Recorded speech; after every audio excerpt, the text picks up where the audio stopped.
نوجوان عالم دین جنہوں نے مشکات شریف کی شرح تقریباً 7 جلدوں میں لکھی ہے اور وہ مقبول عام بھی ہو چکی ہے۔ عظمت صحابہ پر جب وہ بولتے ہیں تو ان کی زبان سے پھول جھڑتے ہیں، اور جب وہ مقام صحابہ لکھتے ہیں تو ان کے قلم کے اندر روانی آ جاتی ہے۔ اللہ تعالیٰ ان کو سلامت رکھے۔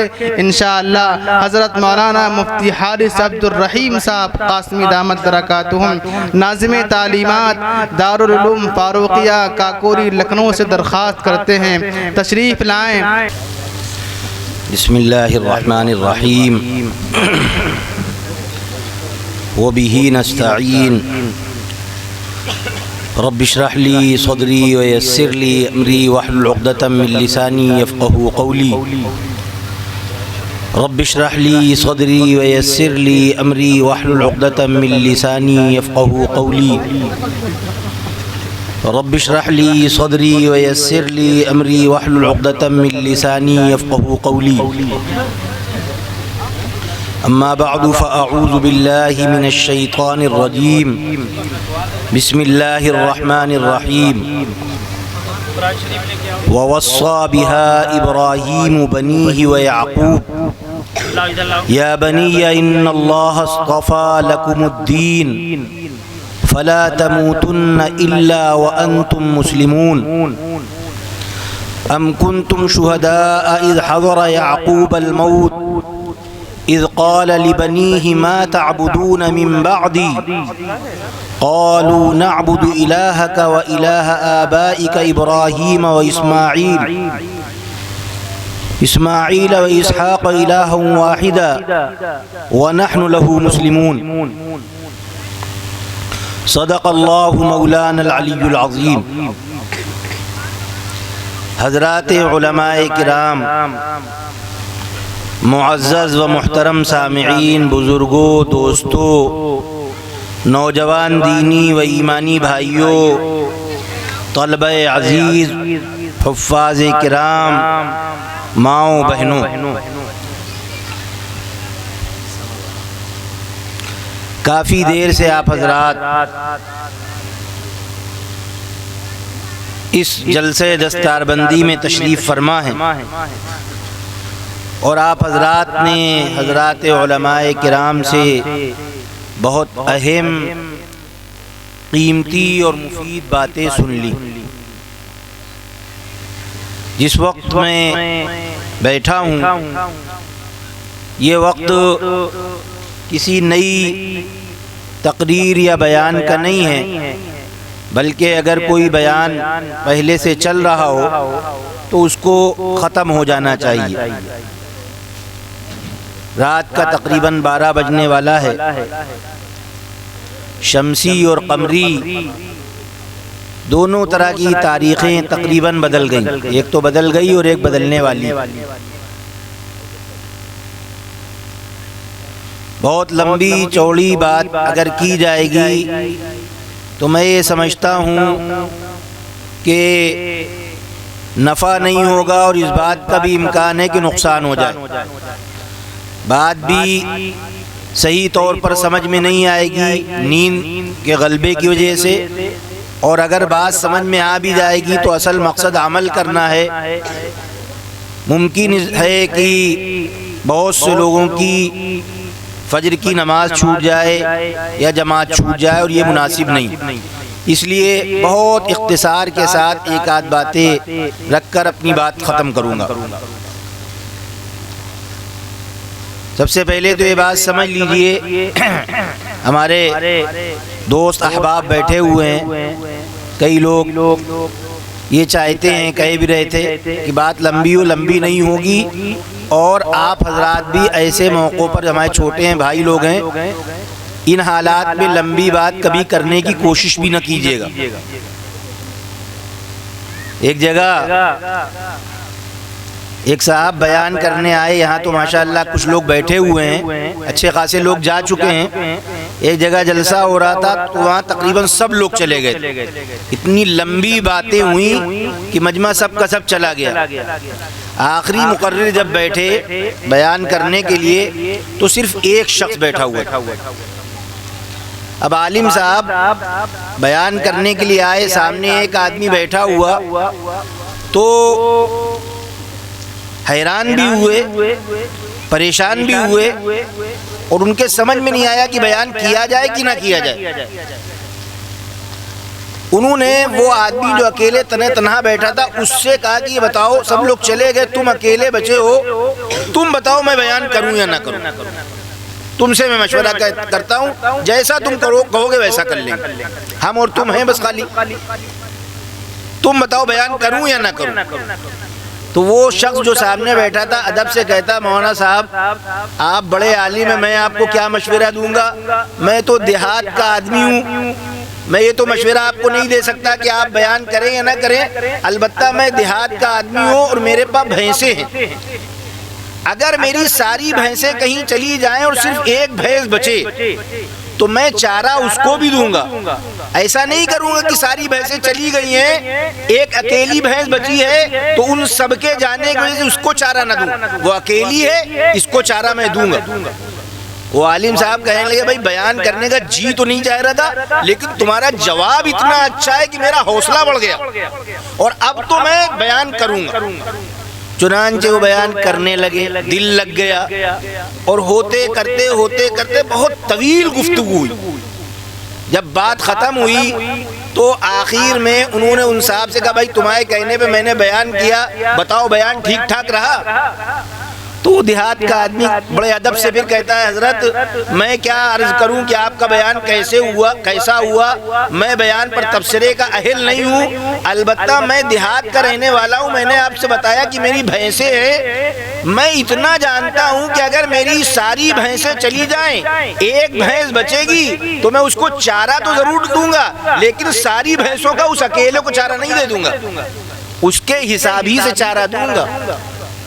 تو میرے عزیزوں، میرے بھائیوں، آپ ہمارے چھوٹے ہیں، وقت کی حالات کے اعتبار سے بات ہونی چاہیے، مختصر بات ہو، اللہ کے حبیب امام الانبیاء حضرت محمد صلی اللہ علیہ وسلم کی سیرت سے اور آپ صلی اللہ تعالیٰ علیہ وسلم کے کردار سے، آپ کی باتوں سے، جہاں ہر میدان میں ہمارے لیے نصیحتیں ہیں، وہاں یہ بھی نصیحت ہے کہ آقا صلی اللہ تعالیٰ علیہ وسلم کی گفتگو الفاظ کے اعتبار سے مختصر ہوتی تھی لیکن معانی کے اعتبار سے بہت وسیع ہوتی تھی۔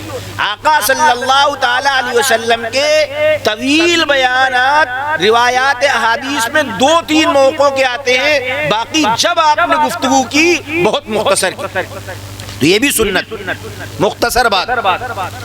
میں اس وقت بہت باتیں ہو گئی، اللہ کا شکر ہے، اللہ کا کرم ہے کہ حفاظ کرام کی دستار بندی ہے، اور میں ان کے لیے کیا دعا کروں، میں ان سے عرض کرتا ہوں کہ آپ حضرات جتنے بھی حافظ اس مجلس میں بیٹھے ہوئے ہیں سب اپنے لیے بھی، ان کے لیے بھی اور میرے لیے بھی دعا کریں کہ اللہ تبارک و تعالی ہم سب کو جو حافظ ہیں، قرآن یاد کرنے والا، یاد رکھنے والا، قرآن پر عمل کرنے والا اور قرآن کے مطابق لوگوں کو دعوت دینے والا بنا۔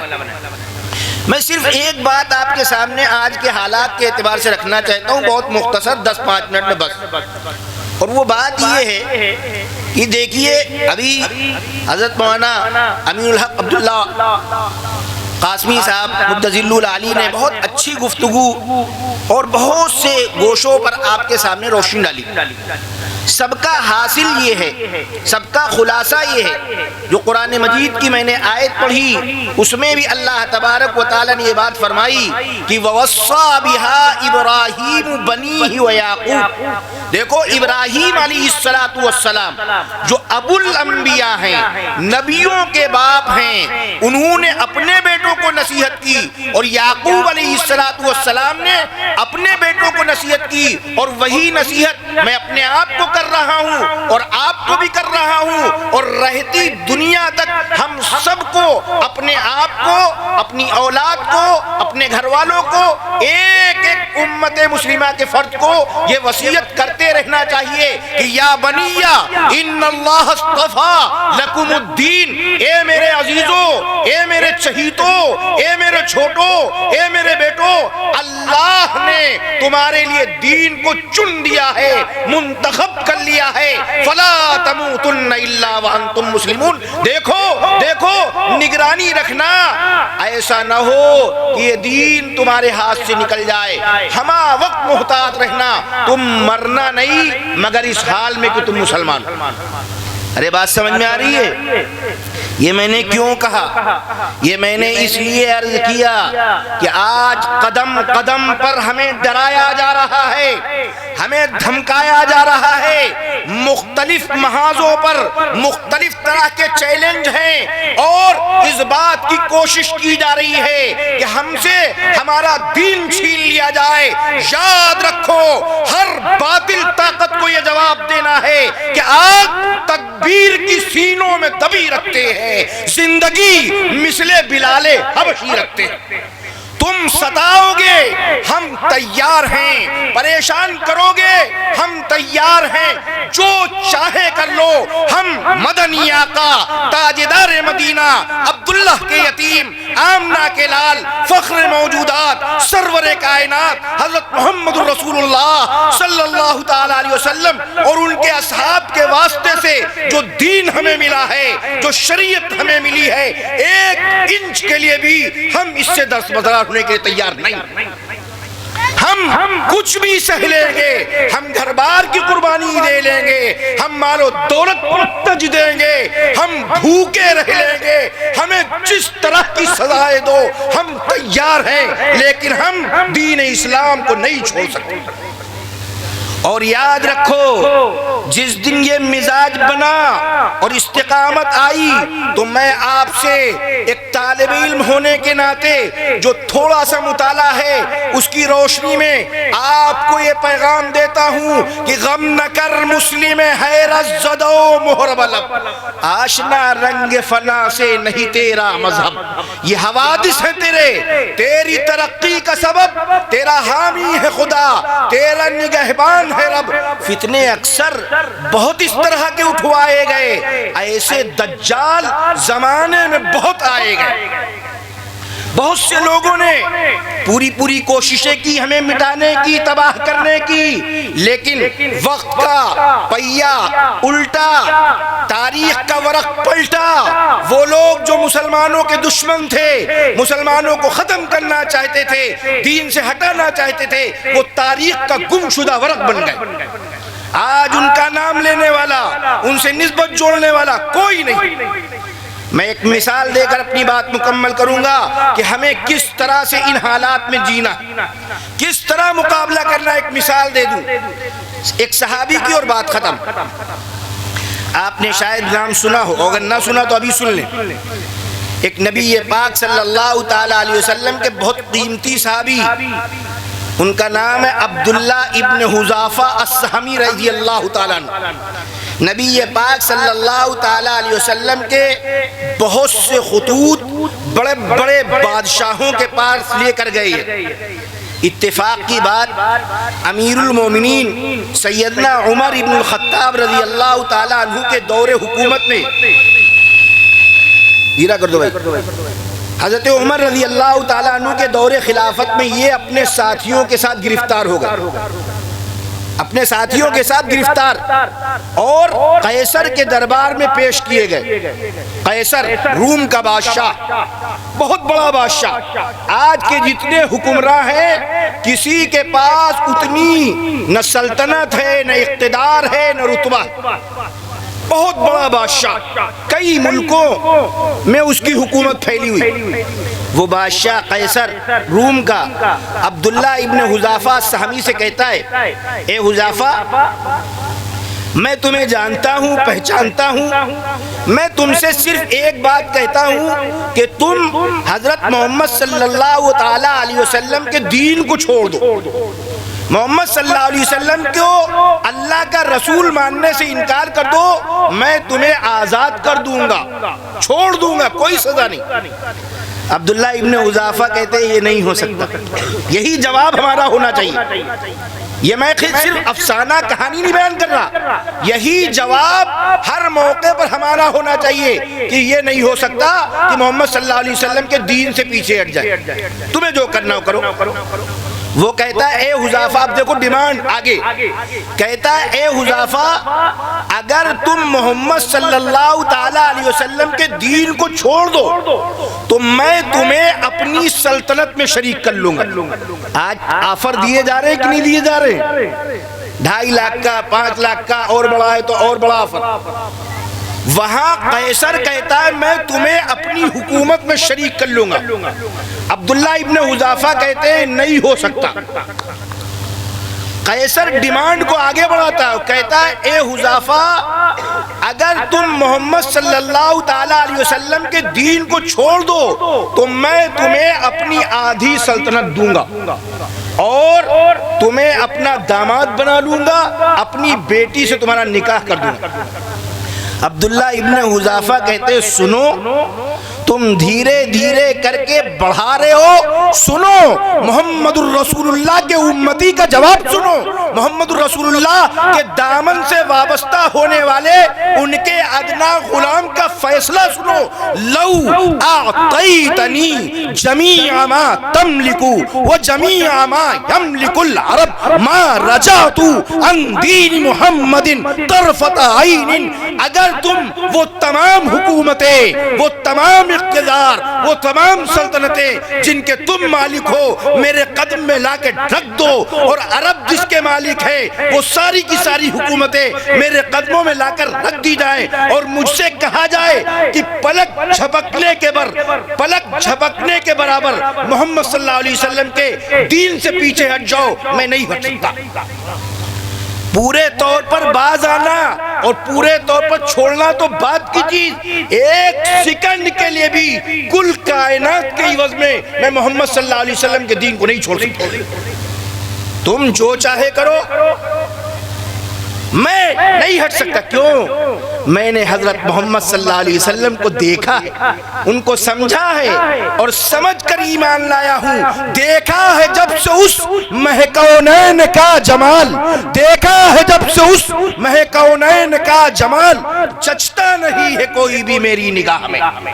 ہمارے لیے آئیڈیل ہیں, ہمارے لیے اسوہ ہیں, ہمارے لیے نمونہ ہیں جناب محمد رسول اللہ صلی اللہ علیہ وسلم, اور پھر ان کے واسطے اور ان کے وسیلے سے ان کے سچے جانثار یعنی صحابہ اکرام رضوان اللہ تعالی علیہم اجمعین. ہمیں کچھ نہیں چاہیے. جب یہ استقامت والا جواب دیتے ہیں تو جیسے ہر ظالم کرتا اس نے بھی کیا کہ اب رخ بلٹا. دوسرا پہلو یاد رکھیے, یہ ہم اپنے آپ کو اور آپ کو سبق پڑھا رہے, بیان نہیں ہو رہا. دوسرا پہلو کیا؟ اچھا اب تم دیکھو میں کیا کرتا ہوں. کہا لے آؤ کڑھاوا, بڑا سا کڑھاوا آ گیا, اس میں تیل ڈال دیا گیا, آگ لگا دی گئی, تیل کھڑکڑ کھڑکڑ کھڑکڑ کھڑکڑ ابلنے لگا. جب تیل خوب جوش مارنے لگا تو عبداللہ ابن حذافہ السہمی کے ایک ساتھی کو اس تیل میں ڈال دیا گیا. 1 منٹ بھی نہیں گزرا کہ پوری کھال جل گئی, پورا گوشت جل گیا اور ہڈیاں تک کے بالکل بھوسا ہو گیا. تیز کھڑکھڑاتا ہوا تیل, سوچئے اس میں کیا حال ہوگا. عبداللہ ابن حذافہ السہمی نے جب یہ منظر دیکھا تو ان کی آنکھوں میں آنسو آ گئے, آنکھوں سے آنسو نکلنے لگے. قیصر نے جب دیکھا کہ عبداللہ ابن حذافہ رو رہے ہیں تو کہا دیکھو حذافہ, میں تم سے پہلے ہی کہہ رہا تھا کہ تم یہ سزائیں برداشت نہیں کر پاؤ گے اور تمہیں برداشت کرنا بھی نہیں چاہیے. ٹھیک کیا, تمہیں رونا آ گیا, اس کا مطلب یہ کہ تم نے سمجھوتا کر لیا, اب تم محمد صلی اللہ علیہ وسلم کے دین سے پیچھے ہٹ جاؤ, میں تمہیں یہ سزا نہیں دوں گا. عبداللہ ابن حذافہ نے سنا تو روتے روتے مسکرائے اور کہتے اے قیصر, میں اس لیے نہیں رو رہا کہ مجھے یہ افسوس ہو رہا ہے یا ڈر لگ رہا ہے کہ میری جان چلی جائے گی. اے قیصر, مجھے رونا اس لیے آ رہا ہے کہ میرے پاس صرف ایک جان ہے تو محمد صلی اللہ علیہ وسلم کی آبرو پر, ان کے دین پر نچھاور ہو جائے گی. میں اس لیے رو رہا ہوں کہ کاش میرے پاس 1000 جانیں ہوتی اور میں حضرت محمد صلی اللہ علیہ وسلم کے دین دین کے جھنڈے کو سر بلند کرنے کے لیے، اعلاء کلمت اللہ کے لیے وہ ہزاروں جانیں قربان کرتا. اس لیے رو رہا ہوں کہ میرے پاس صرف ایک جان. تیر پر تیر چلاؤ تمہیں ڈر کس کا ہے؟ تیر پر تیر چلاؤ تمہیں ڈر کس کا ہے؟ سینہ کس کا ہے میری جان؟ جگر کس کا ہے؟ آؤ تم ظلم کی تاریخ رقم کرو، ہم سہنے کی تاریخ رقم کریں گے، لیکن محمد صلی اللہ علیہ وسلم کے دین سے سمجھوتا نہیں کریں گے. کیوں؟ اس لیے کہ دیوانہ سمجھ بوجھ کے دیوانہ بنا. ناصح تیری زحمت کا بہت شکریہ، لیکن ناصح تیری زحمت کا بہت شکریہ، لیکن دیوانہ سمجھ بوجھ کے دیوانہ بنا. میرے عزیزو، میرے بھائیو، یہی وہ پیغام ہے جو ابراہیم علیہ السلام نے، یعقوب علیہ السلام نے اپنے بیٹوں کو، اپنے چھوٹوں کو دیا، اور قرآن نے اس پیغام کو نقل کر کے قیامت تک آنے والے انسانوں کو یہ نصیحت کر دی. اور آخری چھوٹی سی بات جو آگے کی آیت میں، وہ بھی سن لیجئے. ترجمہ بات نہیں لمبی نہیں کروں، ترجمہ کہ ہم کنتم شہداء اذ حضر یعقوب الموت. جب یعقوب علیہ السلام کی وفات کا وقت آیا تو انہوں نے اپنے بیٹوں کو جمع کیا، اور یہ نہیں کہا کہ کھاؤ گے کہاں سے، کماؤ گے کہاں سے، اور باغ کا کیا کرو گے. کیا کہا؟ اذ قال لبنیہ ما تعبدون من بعدی، میرے بعد کس کی عبادت کرو گے؟ بیٹوں نے جواب دیا کہ ہم آپ کے بعد ابراہیم کی، اسماعیل کی، اسحاق کی جو رب ہے، ایک رب ہے، اس کی عبادت کریں گے. میرے عزیزوں، میرے بھائیوں، ہم کو اور آپ کو بھی اپنے بچوں کو، اپنے چھوٹوں کو، اپنے گھروں میں اسی بات کی تلقین ہر وقت کرتے رہنا ہے کہ دیکھو اس دین کو مرتے دم تک چھوڑنا نہیں، اور مرنا تو اس دین پر مرنا، اور اس بات کی نصیحت اور وصیت اور چرچے ہوتے رہیں کہ میں مر جاؤں گا تو میرے بعد بھی تم اسی دین پر عمل کرنا جو ایک سچا اور مکمل دین ہے. اللہ تبارک و تعالی کہنے سننے زیادہ عمل کی توفیق عطا فرمائے. وآخر دعوانا الحمدللہ رب العالمین. دعا کر لیجیے. الحمد لله رب العالمين الرحمن الرحيم مالك يوم الدين إياك نعبد وإياك نستعين اهدنا الصراط المستقيم صراط الذين أنعمت عليهم غير المغضوب عليهم ولا الضالين آمين. اللهم صل على محمد وعلى آل محمد كما صليت على إبراهيم وعلى آل إبراهيم إنك حميد مجيد. اللهم بارك على محمد وعلى آل محمد كما باركت على إبراهيم وعلى آل إبراهيم إنك حميد مجيد. ربنا آتنا في الدنيا حسنة وفي الآخرة حسنة وقنا عذاب النار. اللهم إني أعوذ بك من الهم والحزن، وأعوذ بك من العجز والكسل، وأعوذ بك من البخل والجبن، وأعوذ بك من غلبة الدين وقهر الرجال. سبحانك اللهم وبحمدك، ونشهد أن لا إله إلا أنت، ونستغفرك ونتوب إليه. سبحان ربك رب العزة عما يصفون، وسلام على المرسلين، والحمد لله رب العالمين. وصلى الله تعالى على خير خلقه محمد وآله وأصحابه أجمعين برحمتك يا أرحم الراحمين.